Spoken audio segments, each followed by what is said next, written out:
Jah?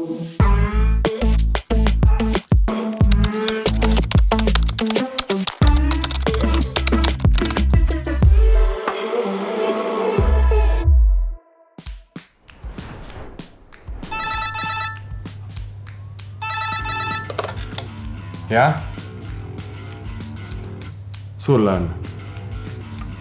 Hallo? Ahah, tagasiside. Jah, reegel, mis töötab igal pool on, et anna tagasisidet nii, nagu tahaksid seda ise saada. See tähendab, et ole viisakas, isegi kui oled pahane. Too välja mõni konkreetne olukord, mitte lihtsalt, et kõik on halvasti. Ja räägi, kuidas see mõjutab sinu õppimist ja sinu enesetunnet. Kui saad, paku olukorrale isegi üks realistlik lahendus. Ma tahan ka midagi öelda. Alati tasub ka uurida, mida küsitud tagasiside või vastusega tehti. Ja kui sa vastust ei saa, siis tee nii, et esimeseks oota natuke. Mõni asi võtabki aega, eriti kui tagasisidet kogutakse üle-eestiliselt.